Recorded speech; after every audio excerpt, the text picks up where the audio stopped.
Hello, I'm Brian Hubbard. And I'm Lynne McTaggart. And we are What Doctors Don't Tell You. And welcome to another podcast and vlogcast.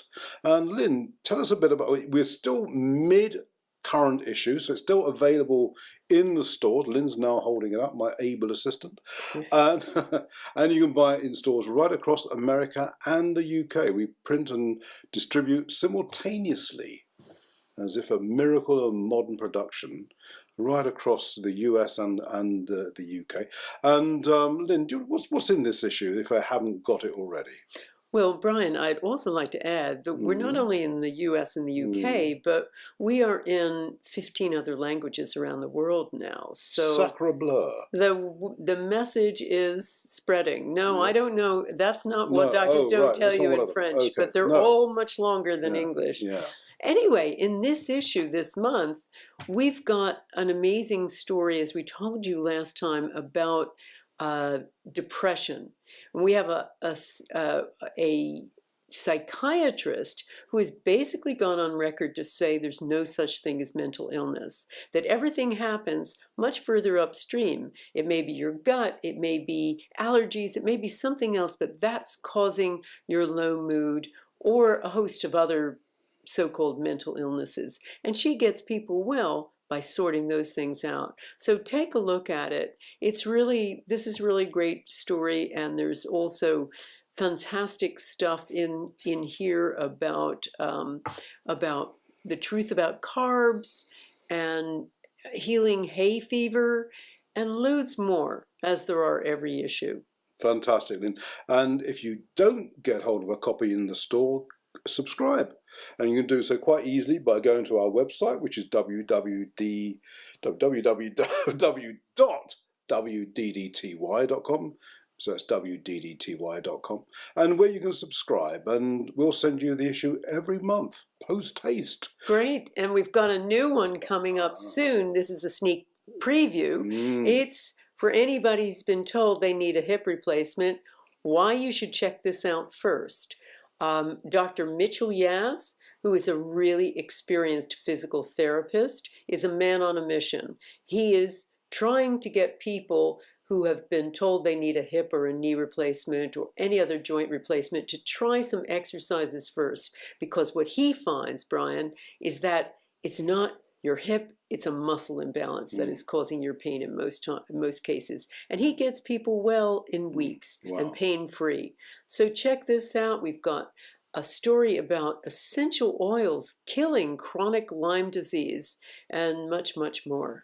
Yeah, it's always a good issue, folks, and this one looks particularly good. This is going to be available, I think, from the end of April. End of April. But there you have a sneak preview of that. But again, plenty of time to subscribe, and we can get that in the post to you as well. And by the way, the slightly older eagle-eyed people will recognize that that image on the front is John Cleese in Monty Python, The Ministry of Silly Walks. There you go. So it's a cultural reference that surprisingly few people get. But there you are. We was just talking a moment ago about the next issue coming out in the stores. And there was a cunning and good reason for doing so, Lynn, wasn't there? Because there's a very special feature we have in that upcoming issue on 5G, the new Internet of Things. 5G is reckoned to be about 100 times faster than the current 4G cell mobile phone network. But it's meeting some resistance. And one case in point is the city of Brussels, because that's the first European city that's actually blocked the rollout of the new 5G network because they're not happy that it is entirely safe. And 21 city-states, local government authorities in the states have already done something similar because they are so concerned about the health hazards that 5G represents. The city Brussels City Environment Minister Céline Frémaux said, the people of Brussels are not guinea pigs whose health I can sell at a profit, which is certainly reassuring news because thus far the 5G network licenses have been flogged in the UK for about a few £billion, and similar sums are being achieved in the US with already only just half the licenses being issued. So there's enormous money involved in this, and yet again, people's health is a secondary consideration. And because although the 5G network, although it's much faster, it's actually weaker. And that means that the operators are going to have to put in so many more masts just to get the things connecting up. And those are cell towers, by the way, in the States. Cell towers, yes, thanks, Lynn. Cell towers, masts. Many more are going to be installed.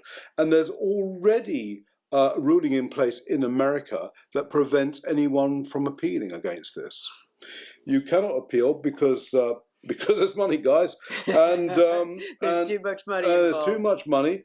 And no, there's no reasonable grounds that you can raise. And of course, it becomes a vicious circle because you can't object on health grounds because they say there's no evidence that there's any health problems with it. And that's the point, though. In the EU, there's 200 scientists, and we mentioned this in the next article, are appealing against the 5G rollout on that very ground, that because it's not proven to be safe, it should not be rolled out. And it's what is known as the precautionary principle. If it's not safe, don't do it. And if it's not proven to be safe, don't do it, because once the genie is out of the bottle, you can't get it back. And I think that's the concern they're all having. Said we must prove that 5G is safe with independent studies, which means not studies paid for by the cell phone industry, because all of those studies, believe it or not, have demonstrated that cell phones, mobile phones, and the networks are perfectly safe. The small number of studies that have been carried out that are independent beg to differ. And so I think, there really does need to be a full, comprehensive, well-funded study into all of this before any of this rolls out. Because, they're talking about cancer, causing cancer, brain tumours. And, I don't know, every time we come about this, Lynn, don't we? It's always profits before people, whether it's in health or anything else, or in terms of farm produce, now in terms of telecoms, it's always profit before people. Absolutely. And I mean, this has been essentially the way that all of the cell phone industry has been dealt with since its inception. There's been this assumption that we don't have to prove that it's safe because it is safe. And they have blocked many a time, they have blocked the voices that are objecting. Like George Carlos in the States has taken a lot of stick. He's one scientist who keeps hammering on about the dangers of cell phones and that they are responsible for a very good percentage of gliomas, the rise of gliomas, which are very fast-growing brain cancers. But here we are entering into a whole new realm. Every so often I get a letter from somebody who is so sensitive to these radio frequency waves that they can't escape. Somebody wrote recently and he just said, I can't live, I can't work anymore, I've had to quit my job, I can do the odd work at home, but I just can't leave my house because I'm so sensitive to smart meters. Right. So all of these things, smart meters, cell phones, and now this 5G technology, which as you say, means a cell tower, every couple of blocks. Yeah. So that's very frightening. Yeah. And the big difficulty is the countries that don't admit it.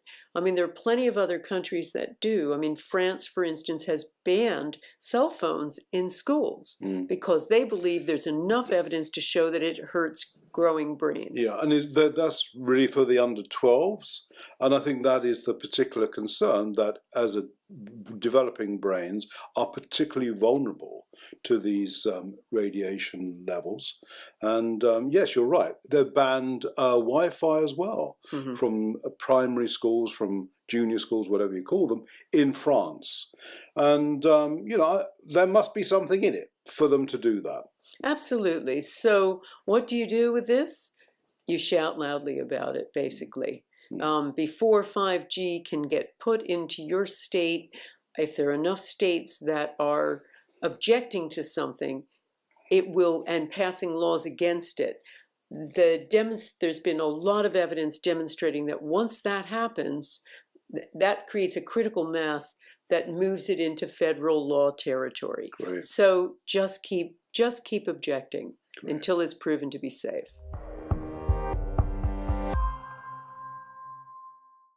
Well, on the subject of cell phones, masks and radiation, there's an interesting story that comes out of California, where parents are blaming a cell tower for a sudden rise in cancer cases among students and teachers. It's at an elementary school in Ripon, San Joaquin in California. And 4 students and 3 teachers have developed cancer in the past 4 years, and it seems to coincide with the installation of the cell tower itself.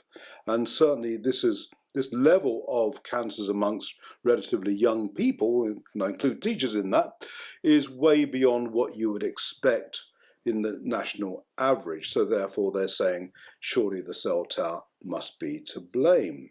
The district authority answer sure, because they're getting $2,000 a month from Sprint, which put the cell tower up in the first place. So the parents are feeling rather sort of hopeless really about it all. They don't know where to turn because no one seems to be that interested in their concerns, especially as this $2,000 seems to be flying around.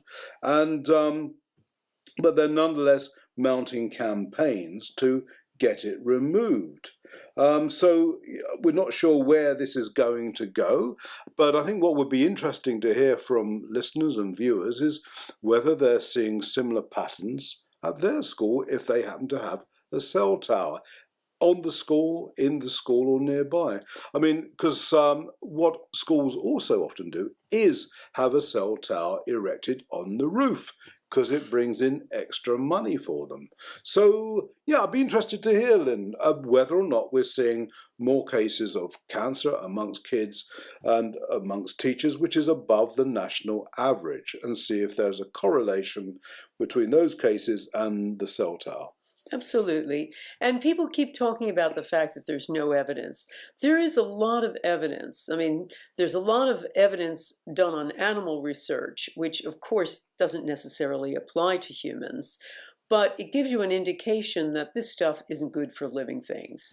And they have shown a connection between cell phone radiation and brain cancer in animals.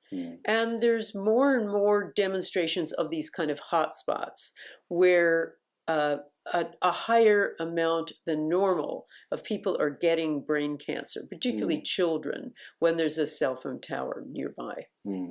Okay.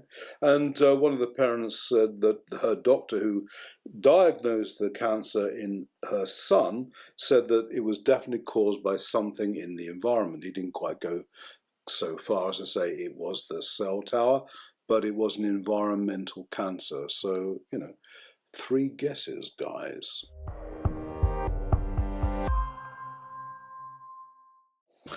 Measles, the dread disease that the world wants to eradicate, led by the World Health Organization, who have been trying to set targets to remove the measles virus from the human race within a few years. And of course, they've had setbacks because the vaccine levels have not been met, the MMR, particularly in developed Western countries. And as a result, of course, there's been a backlash this year against the anti-vaxxers who are stopping the uptake of the vaccine. But maybe they shouldn't be quite so quick to get the measles virus eradicated, because researchers at Mayo Clinic, a very prestigious clinic, I should say, have been using the measles virus to kill cancer. And in fact, it was a human trial. It was a woman who had end-stage cancer, and they really didn't know what to do. She really was had weeks to live, and so they decided to give her this enormous dose of the measles virus. It was an enormous dose, to be fair. It was enough to vaccinate 10 million people, so it was a ginormous dose of measles for her multiple myeloma. But within 36 hours of having that dose, a golf ball-sized tumour on her face had disappeared completely, and within a few weeks, her cancer had disappeared. The therapy is quite well known in medical circles, called virotherapy. It's not well used, but it is well known.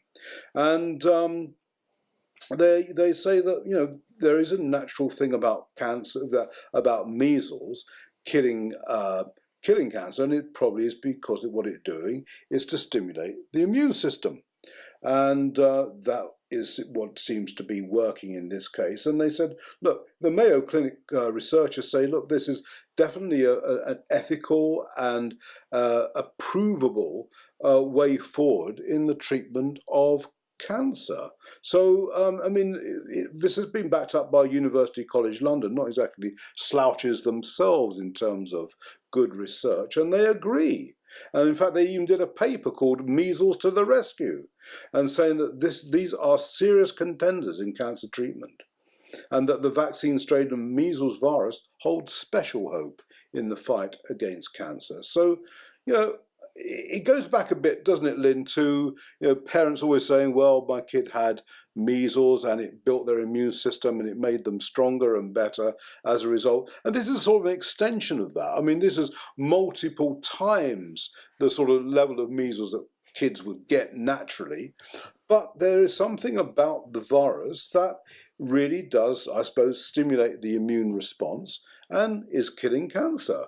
And I mean, there's a danger, isn't there, that if we do completely eliminate the virus, that we'll lose what actually could be a natural defender for us.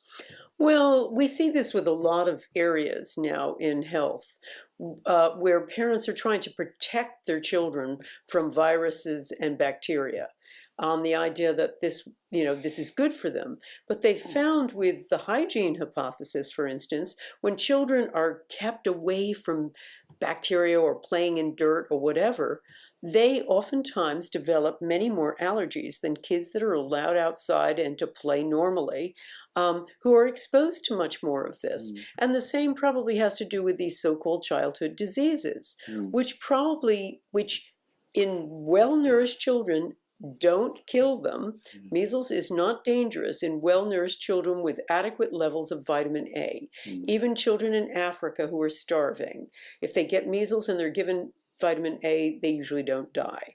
So this is a case of us messing around with the ecology of nature, where we really don't completely understand what we're doing. I mean, various researchers have looked at giving people some sort of toxin. Coley gave this thing called Coley's toxins in order to induce a fever, and found that the fever and the toxins were creating an immune system response that was killing cancer. So the same thing goes here.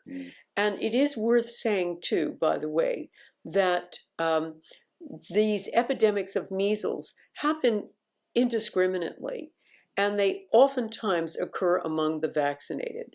So this idea that it has to do with a lessening of herd immunity is nonsense. It just breaks through. Viruses are very clever and they break through.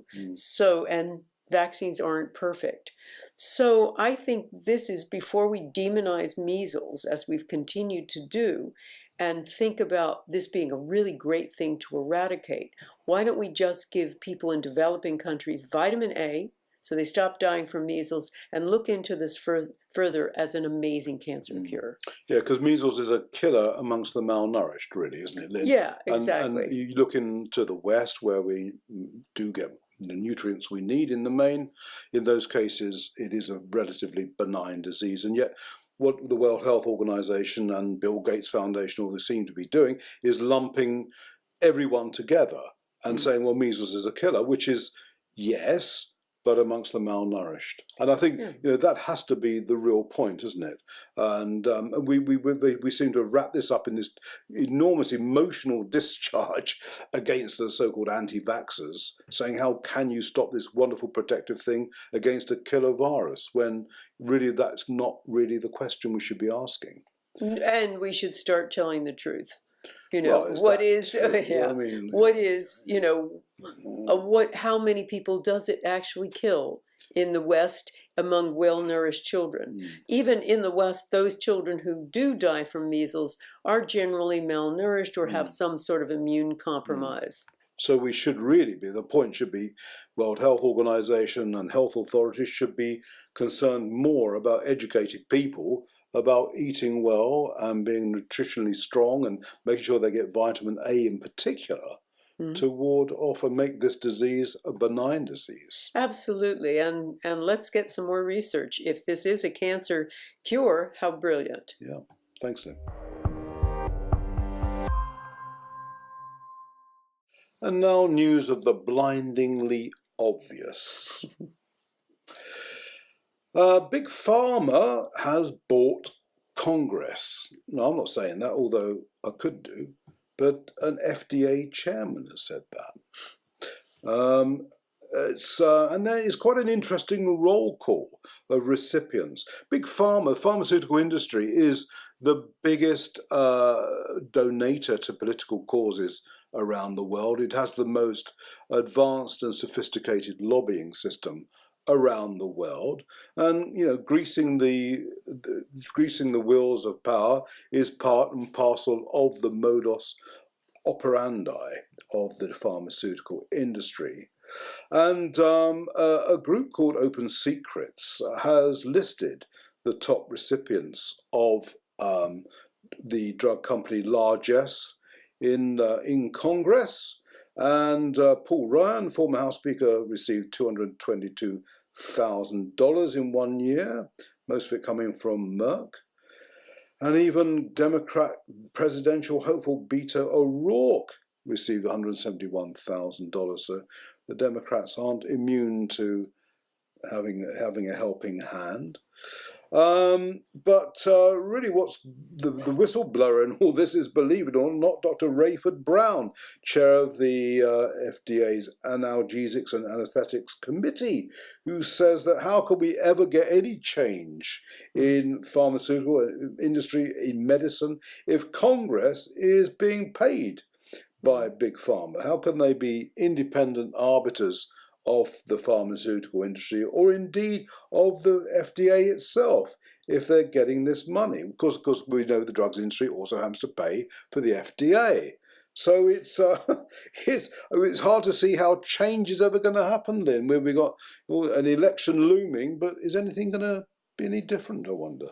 Well, this is such evidence of the corruption that riddles most of the American government.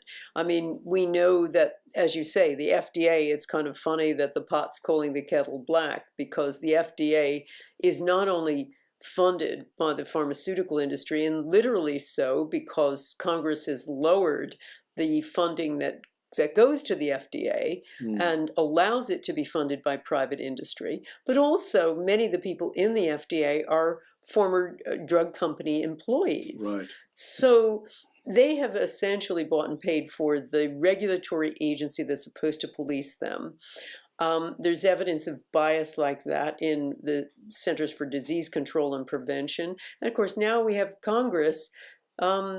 It's so expensive to run, to be a national candidate, that you have to rely on the big-pocketed donors. And one of the biggest and deepest pockets, of course, is the pharmaceutical industry. So, the way around it, well, it's very interesting that people like Jennifer Lawrence have joined forces with an organization that is anti-corruption, and their whole platform is to move this decision making to the state level, so that if they can get enough states to pass anti-corruption legislation, it will have to be accepted by the federal government. And also the states rule how people get elected so they can enact tougher laws.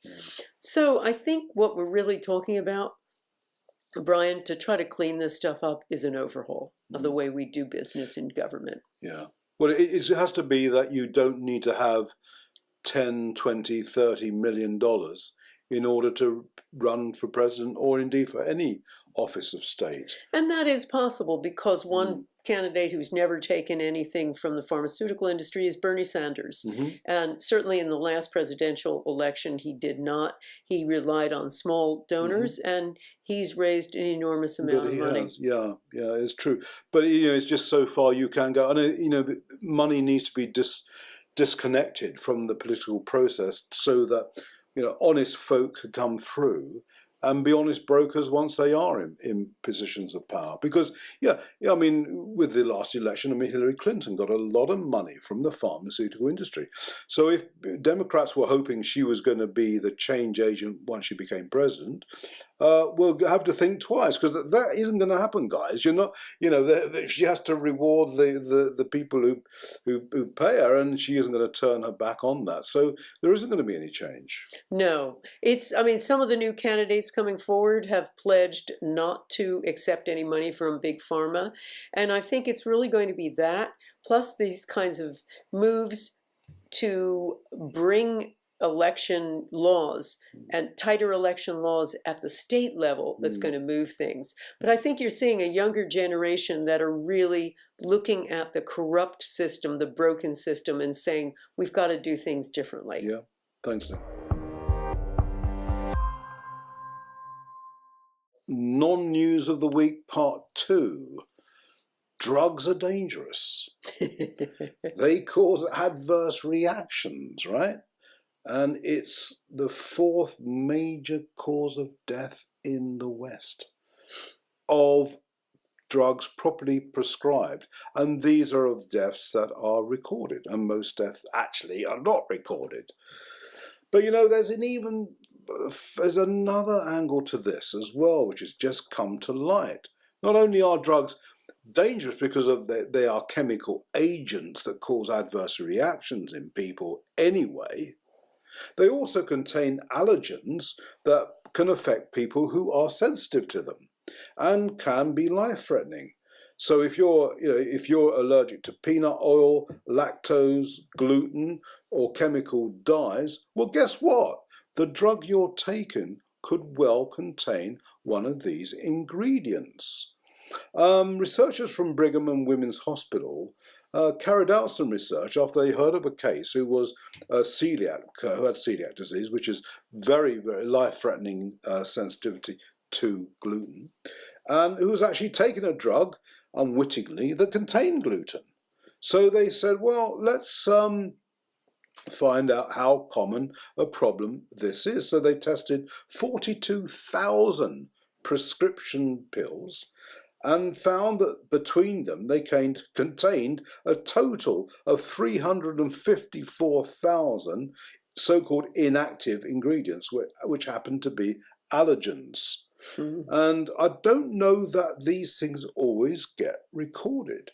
They probably get bunched under the term inactive ingredient and left at that, without pointing out that if you're sensitive to any of these things, you know what? It could kill you. Lactose was the most common ingredient they found, which is in 45% of drugs they tested. So if you're lactose intolerant, you really do need to find the small print or find out somehow or another whether the drug you're taking contains lactose. And 33% of the drugs contained a food dye. And fortunately, just 33 drugs of the 42,000 tested actually contain peanut oil. But if you're allergic to peanuts, that's enough to kill you. So there you are, Lynne. Drugs just got more dangerous. Well, this isn't surprising because I think both the pharmaceutical industry and the conventional medical industry, i.e. doctors, don't really learn a lot about allergens. And maybe they know about the big ones like peanut allergies, but they don't factor in the number of people who are not just allergic to this stuff in the sense of a life-threatening reaction, but also the ones who will just feel unwell from being exposed to this stuff. And that's people who are just intolerant of this, of wheat, for instance. So taking a drug on an ongoing basis, and so many of the drugs are on an ongoing basis, can leave somebody feeling worse off than they did before and not knowing why. Thinking it's the medicine, it's the condition when it's actually the medicine. Yeah, I think that's a very important point. It's an important point anyway. And I think if you are starting to take a prescription drug and suddenly you develop a symptom, whatever it might be, insomnia, muscle ache, or whatever, suspect the drug. Because a doctor may say, well, it's not recorded as being a problem, so it's probably not the drug. But then most side effects are not recorded, or adverse reactions are not recorded. And if all the ingredients of a drug are not listed, then how would you know that it's not the drug? So, I mean, you can take that sort of view and say, well, this happened within days of me starting this drug, so, you know, eliminating everything else, it probably was the drug. Yes, absolutely. And I think, you know, you do need to say to the doctor, look, I need to change the medication because it probably is. And I don't care that you think it's not, because it is. Because doctors don't always know best, do they, Lynn? And we've been pointing out for about 30 years now. Okay, well, look, I think we've come to the end of our time. And we've come to the end of your patience, no doubt. So thank you for listening. So, and check us out at www.wddty.com.